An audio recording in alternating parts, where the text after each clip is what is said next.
Abra sua Bíblia no Salmo 73, diz assim a palavra do Senhor. Quanto a mim, porém, quase me resvalaram os pés. Pouco faltou para que se desviassem os meus passos, pois eu invejava os arrogantes, ao ver a prosperidade dos maus. Tem outra versão que fala dos ímpios. Eis que estes são os ímpios, e sempre tranquilos, aumentam as suas riquezas. Com certeza, versículo 12, com certeza, inútil foi conservar puro o meu coração e lavar as minhas mãos na inocência. Pois o dia inteiro sou afligido e a cada manhã sou castigado. Versículo 17. Até que entrei no santuário de Deus e descobri qual seria o fim deles. Verso 25. A quem tenho eu no céu além de ti? E na terra não há quem eu deseje além de ti. A minha carne e o meu coração desfalecem, porém Deus é a fortaleza de meu coração e a minha porção para sempre. Pois os que estão longe de ti perecerão. Tu destruíste todos aqueles que se prostituem contra ti. Mas para mim, bom é aproximar-me de Deus. Tenho posto minha confiança no Senhor Deus, para poder anunciar todas as tuas obras. Pai, em nome de Jesus, aplica a tua palavra aos nossos corações e traz cada mente e cada coração aqui, cativa ao conhecimento de Cristo, e que toda obra maligna contrária, essa palavra, essa semente dos corações, seja colocada por terra, de forma que ela produza frutos a 30, a 60 e a 100 por um, para a glória do teu nome. Amém.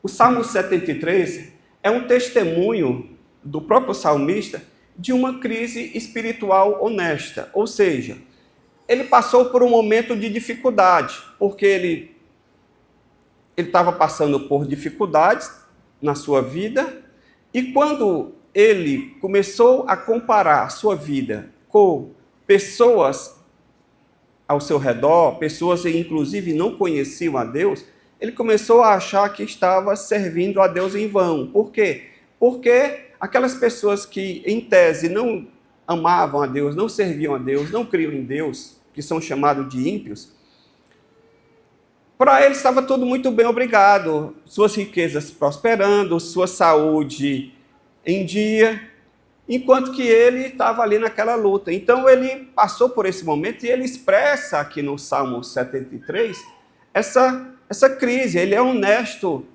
a ponto de ele dizer, olha, parece que está sendo inútil eu servir a Deus, porque eu não estou vendo muita diferença na minha vida. Só que essa crise ele aconteceu, por quê? Porque Asaf, ele começou a interpretar a sua realidade a partir do prisma daquela prosperidade visível, a partir daquilo que a gente consegue ver apenas com os olhos, ou seja, o cara estava com saúde, o ímpio estava prosperando, as suas riquezas indo de bem a melhor, e ele começou a julgar a sua realidade a partir apenas daquilo que ele estava vendo, ao invés de julgar a sua realidade a partir da palavra de Deus, a partir da revelação divina. E por conta disso ele entrou nessa crise.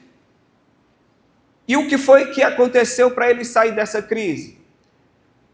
O texto diz que ele ficou assim até que ele entrou no santuário para adorar a Deus, para buscar a Deus em oração, talvez para poder expressar diante do Senhor e derramar diante do Senhor tudo aquilo que ele estava pensando acerca daquela situação e dizer, Deus, tu não estás vendo, tu não estás observando o que está acontecendo comigo. E quando ele entrou no santuário, a Bíblia Sagrada nos diz que a sua visão mudou, a sua forma de enxergar a realidade mudou, porque ele entrou na presença de Deus. E aí ele passou a enxergar a vida não a partir do seu início ou do seu meio, mas ele começou a partir do final, quando ele começou a ver que o ímpio, apesar de próspero, apesar de tudo bem na vida dele, no fim, a vida dele iria perecer. Por quê? Porque ele estava vivendo longe de Deus. E quando ele observou o final do destino trágico que espera todo aquele que não ama a Deus e todo aquele que não busca a Deus, aí ele começou a ter uma outra visão da situação. E ele começou a ver que a sua vida, aquela luta que ele estava passando ali, naquele momento, ela não definia a vida. Porque a vida, ela é definida não pelo começo, não pelo meio, mas pelo fim. É como a gente termina que importa. Não é simplesmente como a gente começa. Porque no começo, todo mundo começa bem. Se você olhar, por exemplo, uma maratona, todo mundo parte. Todo mundo dá o start. Todo mundo começa correndo. Mas ao longo da competição, o que é que vai acontecendo? Alguns vão ficando pelo meio do caminho. Outros param. Outros não cruzam a linha de chegada. E apenas alguns conseguem chegar até o final. Então, nós precisamos entender o seguinte, que o importante na nossa vida, na nossa realidade, não é a dificuldade momentânea que nós estamos passando, mas é como vai terminar a nossa vida. Isso é que conta. Amém? E Asaf, então, nesses 3 versos finais aqui que nós lemos, ele expressa, não através de uma poesia emocional, um sentimento, mas ele começa a expressar um amadurecimento da sua teologia, um amadurecimento na sua forma de ver a vida e na sua forma de se relacionar com Deus. E Lloyd Jones, ele diz assim, Lloyd Jones, para quem não sabe, foi pastor na Catedral de Westminster, na Inglaterra. E ele diz assim, a fé madura, ela nasce quando o crente aprende a interpretar a vida a partir de Deus e não de si mesmo. Nós precisamos, se queremos amadurecer, nós precisamos começar a ver a vida sob a ótica de Deus e não nossa mesmo. Porque quando nós paramos para olhar para nós perdemos o parâmetro da realidade. Por quê? Porque cada cabeça é uma sentença. Então, eu penso uma coisa, pastor Pedro pode pensar diferente, pastor Totinha, e se você começar a perguntar aqui para cada pessoa, você vai ter muitas visões.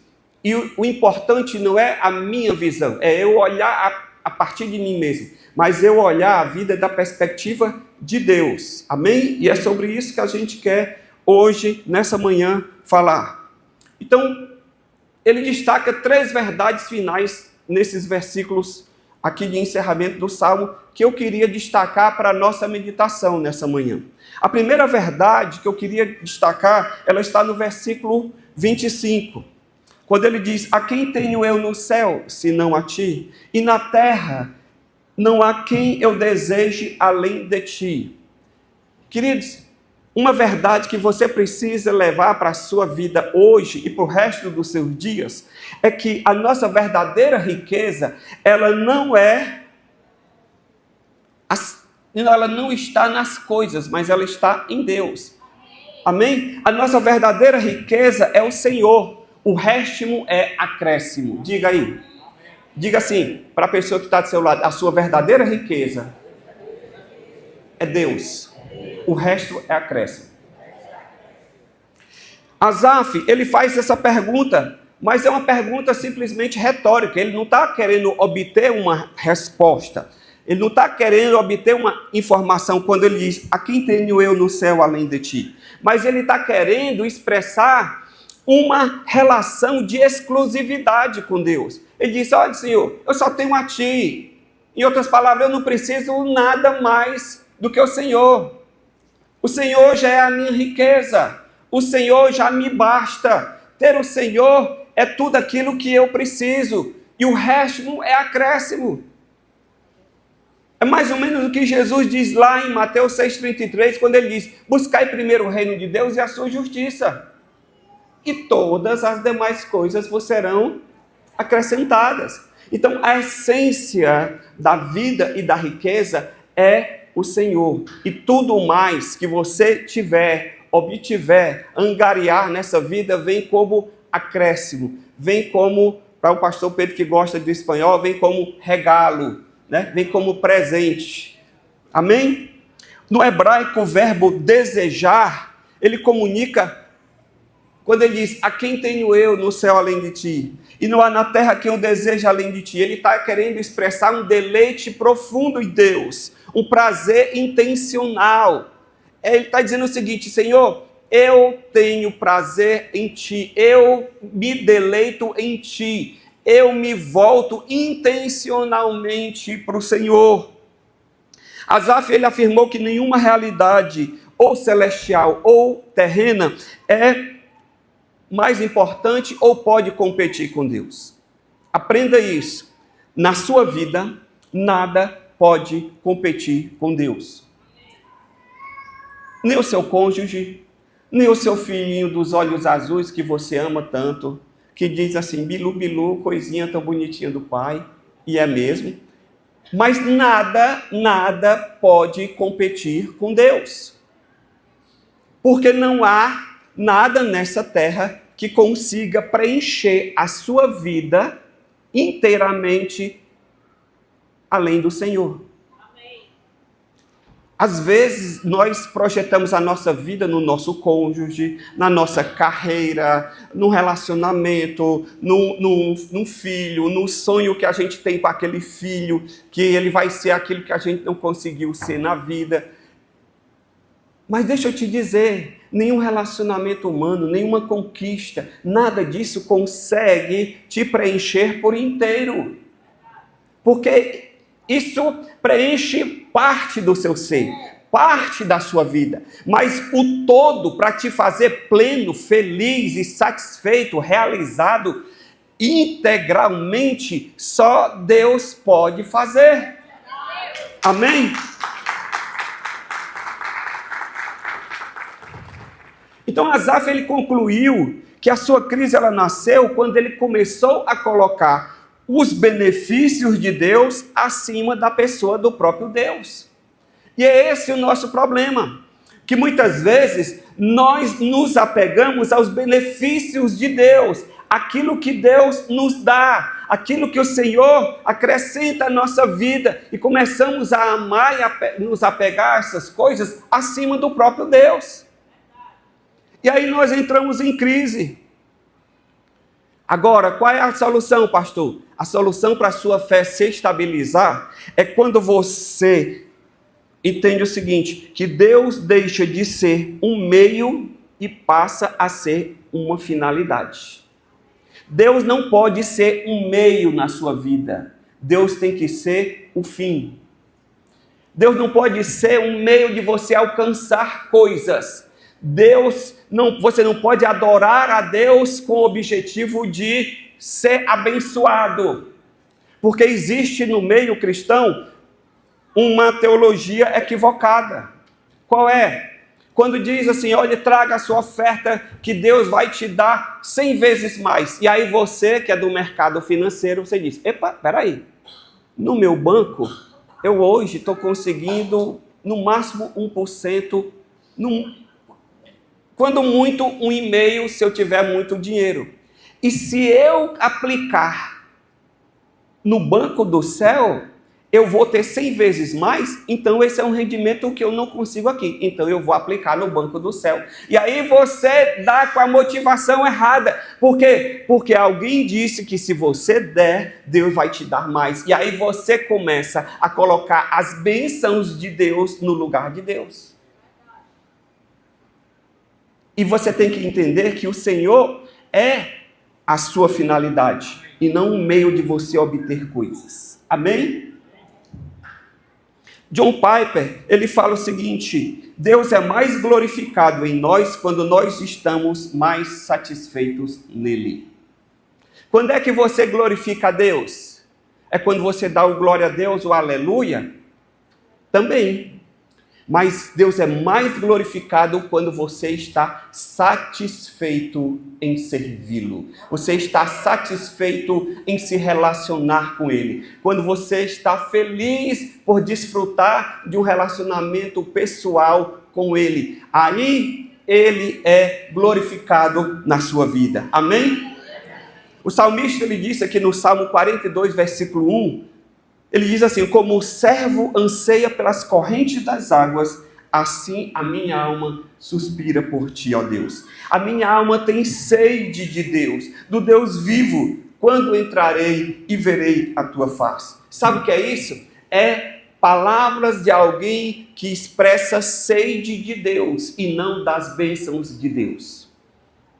Então nós precisamos entender o seguinte, que a nossa verdadeira riqueza é o Senhor e o resto é apenas acréscimo. Sabe por que o resto é acréscimo? Por um motivo bem simples. Porque nada disso você vai levar para a eternidade. Você não vai levar os bens, você não vai levar as roupas, você não vai levar a bolsa Michael Kors. Aí você diz, mas e os meus parentes e a minha mulher que eu amo de paixão? No céu não se casa nem se dá em casamento.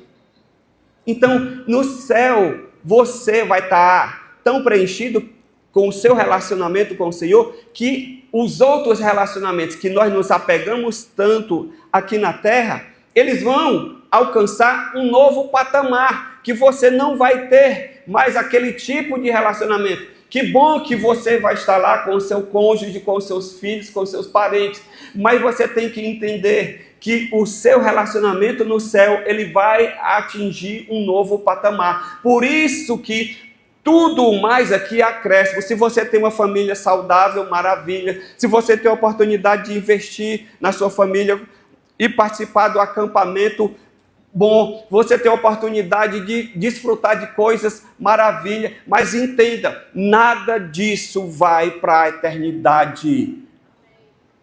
O relacionamento prioritário da eternidade é Deus. Por isso que Ele é a verdadeira riqueza e todo o resto é acréscimo. Amém? Jesus, ele definiu vida eterna como esse relacionamento com Deus. Quando ele diz, lá em João 17,3, ele fala o seguinte: e a vida eterna é esta, que te conheçam a ti, como único Deus vivo e verdadeiro, e a Jesus Cristo, a quem tu enviaste. O que é que Jesus está definindo vida eterna? Está definindo um estado de que a vida não se acaba? Não é isso que Jesus está definindo. A vida eterna que Jesus define é conhecer a Deus, é se relacionar com Deus. Não é simplesmente viver eternamente, não é simplesmente não se acabar. Por quê, pastor? Porque depois do juízo, aqueles que não estiverem na presença de Deus continuarão vivendo eternamente, só que longe de Deus. Só que na condenação, no inferno preparado para o diabo e seus anjos. Eles vão continuar existindo. Eles vão continuar tendo existência eterna, porque o Espírito não morre. Mas não estarão na presença de Deus, por não conhecerem a Deus. Então, vida eterna, irmão, não é simplesmente você prolongar a sua existência por toda a eternidade. Porque a sua existência por toda a eternidade, ela já está prolongada. Porque o seu espírito, ele é imortal. Seu corpo vai desfalecer, mas o seu espírito vai permanecer. E a vida eterna é você estar na presença de Deus. Então, a Bíblia diz, o apóstolo Paulo fala que aquilo que a gente conhece hoje em parte, lá nós vamos conhecer no todo. Então, por que você vem para a igreja? Já parou para prestar atenção? Se simplesmente fosse só para se converter, uma vez que você se convertesse e o pastor fosse te batizar, ele te mergulhava e não puxava de volta, deixava lá para você já partir. Já atingiu o objetivo? Não, agora Jesus recebe, já apronta e leva, né? Não tem mulher que diz assim para Deus em relação ao marido: Senhor, apronta e leva. Não faça isso, não. Deixe Deus levar no tempo dele, não queira apressar. Mas se fosse simplesmente para se converter, pronto. Não, por que você permanece aqui domingo após domingo, semana após semana, culto após culto? Para você começar a se ambientar com o céu, para você começar a conhecer o Senhor e prosseguir em conhecer o Senhor. E na eternidade esse conhecimento vai ser pleno, porque a Bíblia diz, assim como Ele é, nós o veremos. Então você está aqui, sabe para quê? Para conhecer mais do Senhor. Você não está na igreja para se divertir, você não está na igreja para participar de grupinho de comunhão. Ah, pastor, como assim? E a igreja promove tudo isso? Promove, mas o fim último não é entretenimento, não é manter você ocupado, para que você não vá para o mundo. O objetivo da igreja é pregar o evangelho para que você conheça a Deus e, em conhecendo ao Senhor, cresça nesse conhecimento até o dia em que você vai se encontrar com Ele na glória. Amém? Porque a verdadeira riqueza é conhecer a Deus. E o resto acresce. Guarde isso na sua mente. Amém?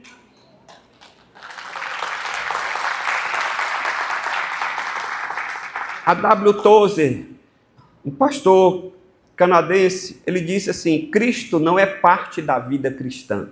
Ele é a própria essência da vida. Então Jesus, ele não é um adereço, ele não é parte da vida, ele é a própria vida. Deixa eu lhe perguntar uma coisa. Num casamento, a noiva, ela pode ter um belo vestido, ela pode ter uma bela festa, ela pode ter presentes, mas se ela não tiver o noivo, tudo perde sentido. Você já foi um casamento sem o noivo? Não tem casamento. Assim, também o valor não está nos dons de Deus, mas na presença de Deus. Assim como no casamento, sem o noivo ou sem a noiva não tem sentido, assim também as coisas, os dons, as benesses, as bênçãos de Deus não fazem sentido sem a presença de Deus, porque Ele é que é essencial na nossa vida. Amém? A minha pergunta para você é a seguinte: você deseja a Deus por quem Ele é ou por aquilo que Ele pode fazer na sua vida? O teste final, irmãos, da vida cristã é se nós desejamos mais a Deus do que o próprio perdão de Deus. Aí é quando a gente atinge um novo patamar, quando a gente começa a conhecer a Deus, em que a gente deseja a Deus mais do que simplesmente o perdão de Deus. Ah, não, eu quero o perdão de Deus para não ir para o inferno. Aí você ainda não entendeu, você ainda está no nível mais baixo. É quando você deseja a Deus por quem Ele é e não simplesmente por aquilo que Ele pode dar ou fazer por você. Porque Deus é essencial. Amém? Então, para concluir essa primeira parte, faça da presença de Deus o seu verdadeiro tesouro, a sua herança exclusiva, porque Ele será a única riqueza que restará para a eternidade. Amém? Segunda verdade que você precisa entender nessa manhã aqui, é que a verdadeira sustentação da nossa vida, ela é espiritual e não física. Quando ele diz aqui no versículo 26, a minha carne e o meu coração desfalecem, porém Deus é a fortaleza do meu coração e a minha porção para sempre. Ele está dizendo o seguinte, quando ele usa aqui a expressão carne, coração, ele está querendo abranger o ser dele integralmente. Vontade, mente, coração, corpo, emoções. Ele diz, a minha carne e o meu coração, eles desfalecem. Eles são falíveis, eles se acabam. Esse verbo desfalecer aqui significa consumir-se, chegar ao limite, significa o quê? Que eu e você temos um limite. Por mais que você malhe, por mais que você tome suplementos, por mais que você se cuide e tenha botox e faça qualquer outro procedimento estético, o seu corpo, ele um dia vai chegar à falência, porque ele é finito. Ainda que você chegue a 120 anos, mas um dia a sua vida terrena ela vai se esvair. E o salmista está entendendo isso. Mas ele faz um contraste com a existência de Deus, porque ele diz, a minha carne e meu coração desfalecem, porém Deus é a fortaleza do meu coração e a minha porção para sempre. Sabe o que é que ele está querendo dizer? Eu sou falível, Senhor, eu reconheço que eu sou falível, a minha existência é finita, mas o Senhor é a minha fortaleza. O Senhor é a minha rocha inabalável. O Senhor é a minha porção. Essa porção aqui é um termo que significa herança. E remete, sabe a quê? Aos levitas. Eu não sei se você lembra, mas em Israel, quando Israel foi assentado na terra, cada tribo recebia uma porção de terra para poder viver, cultivar a terra. Ali era a herança daquela tribo. Mas os levitas, eles não receberam uma terra para cultivar. Eles receberam só um espaço para eles morarem. Por quê?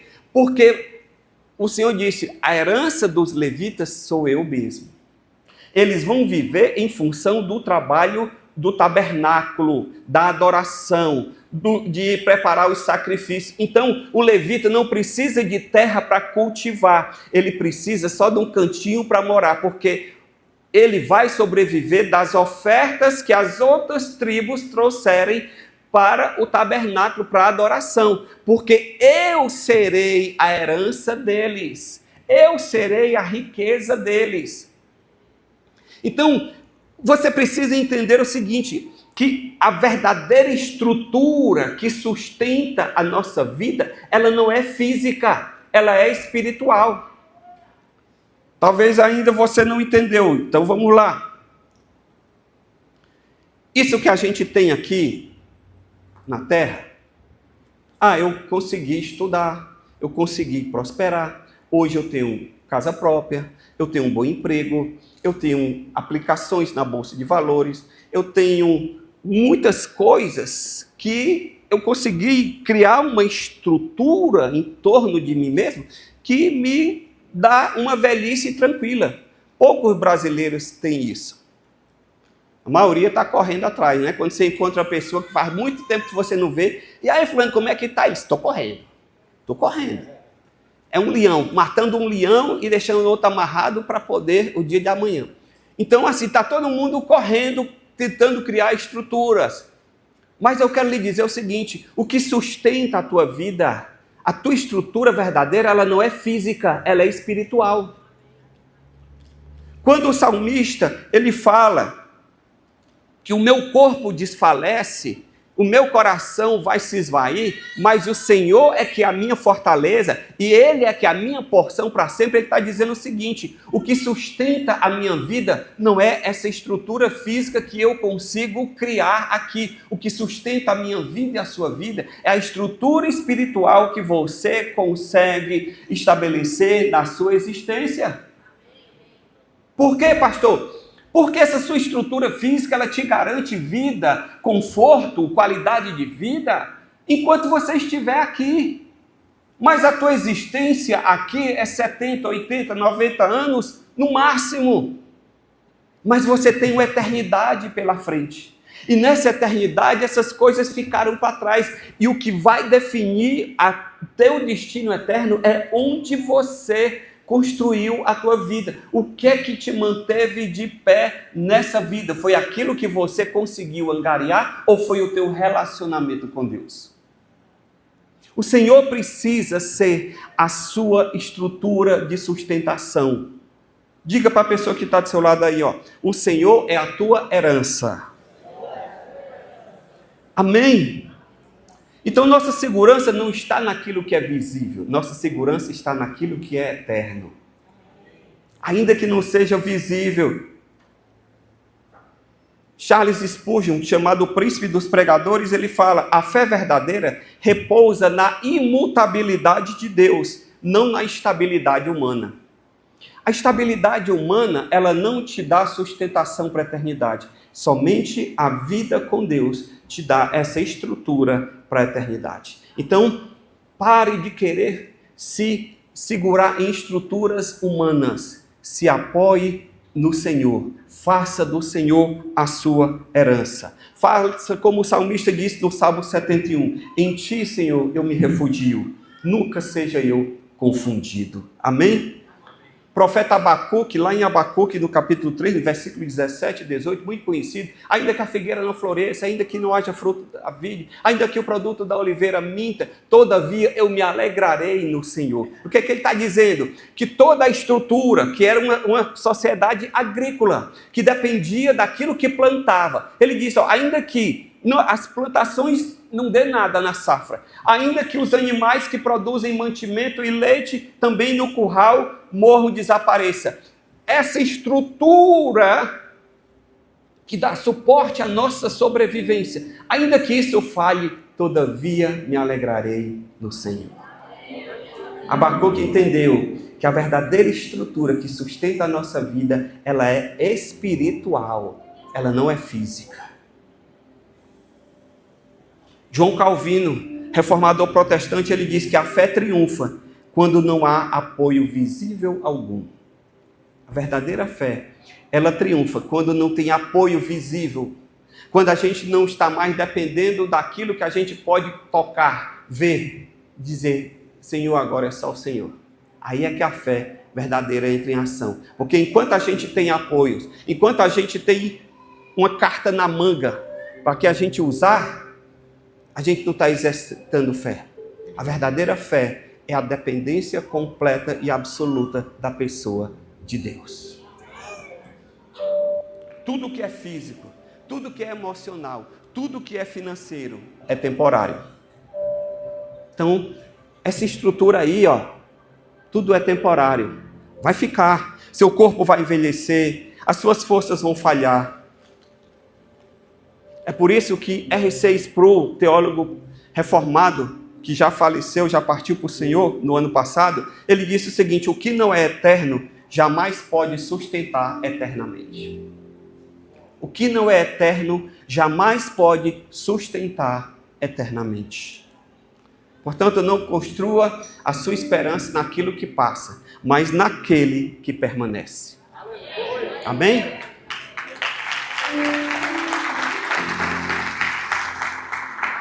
E a última verdade. Vai dar certo. O verdadeiro sucesso, ele é medido pela proximidade com Deus. A verdadeira medida do sucesso é a nossa proximidade com Deus. Quando ele diz no versículo 28, para mim, bom é aproximar de Deus. No versículo 27 ele diz, os que estão longe de ti perecerão. Quem está longe de Deus não vai permanecer. Mas ele diz, para mim, bom é aproximar-me de Deus. Tenho posto a minha confiança no Senhor. O verdadeiro sucesso, ele é medido pela nossa proximidade com Deus. O verbo aproximar-se é uma linguagem cultica, uma linguagem de culto. Ele refere-se a esse acesso que nós temos à presença de Deus. E não é um acesso casual, por acaso, fortuito, mas é um acesso intencional, reverente, consciente. É quando você diz assim, eu vou cultuar a Deus, eu vou para a igreja não para encontrar a irmã Mariazinha, para poder botar os papos em dias, porque faz tanto tempo que eu não encontro ela, eu estou com saudade da vida dela, e hoje nós vamos conversar até cair a língua. Diz que 2 mulheres estavam presas. E aí, depois de 35 anos, na mesma cela, convivendo ali durante 35 anos, um dia o guarda chegou e disse, fulana de tal, quem é ela? Ele disse, sou eu. Pode vir, hoje você completou o seu período de cumprimento da pena, hoje você vai ser solta, você vai sair. E ela olha para a colega que vai permanecer e diz, colega, depois a gente termina essa conversinha, viu? Depois de 35 anos. Então, deixa eu lhe dizer, você vem à igreja, não é simplesmente para encontrar os irmãos do seu GC. Você vem à igreja de forma intencional. Você vem para cultuar a Deus. Você vem para se aproximar de Deus.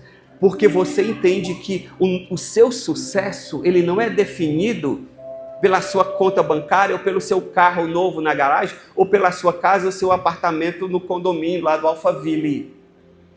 O verdadeiro sucesso é se você caminha próximo de Deus, ou se você anda afastado de Deus. O que define o sucesso ou o fracasso de uma pessoa é se ela anda longe ou se ela anda perto de Deus. Asaf, ele corrigiu, quando ele entrou na presença de Deus, ele corrigiu a sua régua de medir o sucesso. Ele entendeu que o verdadeiro bem da vida não é prosperar, mas é estar perto de Deus. O verdadeiro bem da vida é estar perto de Deus. E a partir dali ele mudou a sua filosofia de vida. Por quê, pastor? Porque ele diz, olha, a minha confiança vai estar no Senhor. Eu vou colocar a minha confiança, porque eu não vou ficar igual o ímpio, ou ficar olhando para as coisas que o ímpio tem, para a estrutura que ele criou, e ficar invejando, olhando e questionando, porque ele, Deus, e não eu. Eu não vou mais olhar para isso, eu vou refazer a minha vida, e para mim agora o importante é se eu vou estar vivendo perto de Deus, e eu vou me aproximar de Deus, porque isso é bom para mim. Você precisa entender que você não está aqui para construir um nome, você não está aqui para fazer o seu nome, para poder se tornar conhecido, para poder conquistar coisas, porque você veio nu a este mundo, e você só não vai voltar nu porque vão te colocar aí uma roupa, um paletó, sem bolso, porque para onde você vai não vai precisar de bolso, não vai levando o dinheiro no bolso. Você precisa entender que você está aqui para conhecer a Deus, para se aproximar de Deus. E essa deve ser a medida do sucesso. Então, quando você olhar, você estiver numa reunião familiar, e aí o teu primo chegar com aquele carrão, ou então for lá naquela mansão, e você ficar olhando, por quê? Por que ele prosperou e eu não? Ei, sua pergunta deve ser a seguinte: eu estou hoje mais perto de Deus? Eu estou mais próximo do Senhor? Porque a verdadeira medida é essa. O resto é ilusão. O resto é marketing. O resto é acréscimo. Vamos ficar de pé na presença do Senhor. Provérbio 18:10. Torre forte é o nome do Senhor. Para ela corre o justo e está seguro. Torre forte é o nome do Senhor. Irmãos, nós temos na Bíblia o exemplo de duas mulheres que serviram a Jesus, Marta e Maria. Marta, Jesus chegou na casa delas e Marta foi para a cozinha preparar comida. E Maria, ela entendeu o valor da presença de Jesus. E ela disse, eu não vou para a cozinha não, eu vou ficar aqui com o Senhor, porque é uma oportunidade única de Jesus entrar aqui na minha casa. Eu vou me preocupar com o que ele vai comer, como qualquer coisa, tem o RO ali na geladeira, eu quero estar com Jesus.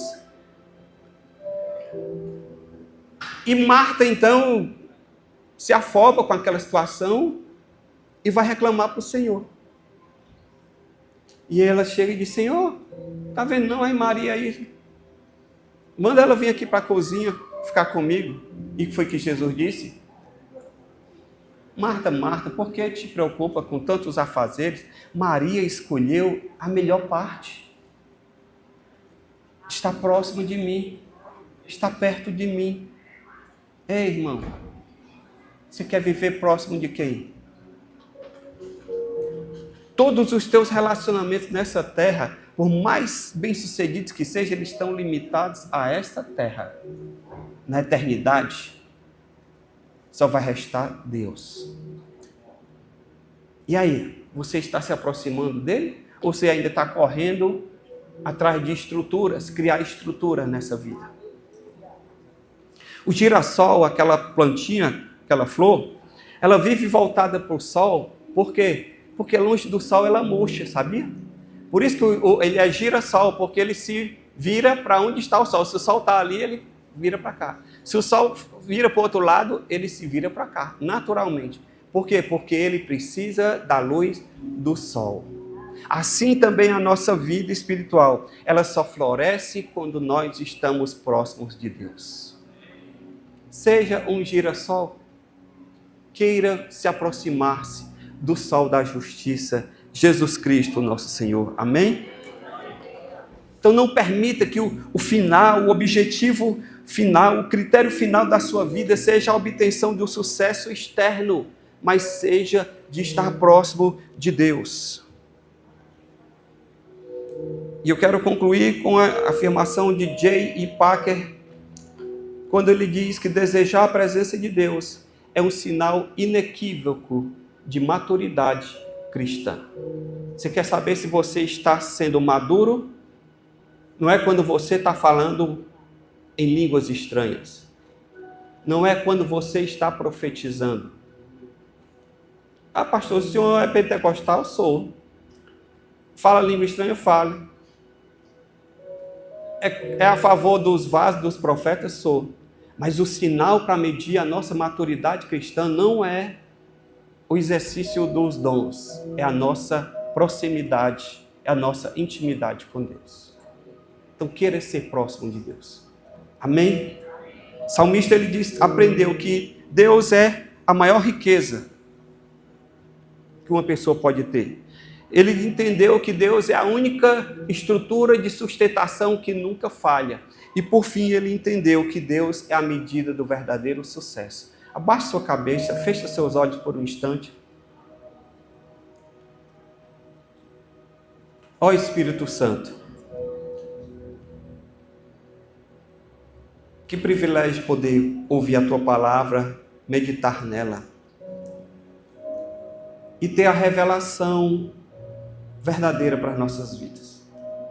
Obrigado porque nós não estamos iludidos pela mídia, pelo marketing, que cria em nós necessidades que nós não temos e faz esquecer daquilo que é essencial para a nossa existência. E só a Tua palavra, só o Senhor consegue trazer essa luz.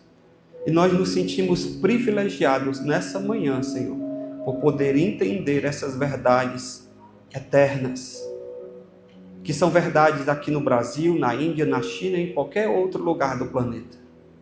E eu quero te pedir que nessa manhã Tu apliques a Tua palavra aos nossos corações. De tal forma, Senhor, que todas as escamas caiam. De tal forma que qualquer pensamento equivocado e ilusório seja corrigido nessa manhã pela Tua palavra, que é como água que lava os nossos olhos espirituais, para que nós possamos verdadeiramente sair daqui valorizando aquilo que é eterno, entendendo que dependemos de Ti, que Tu és a verdadeira riqueza e que viver ao Teu lado é o maior bem que nós podemos ter nessa terra. É assim que nós oramos no nome de Jesus. Amém.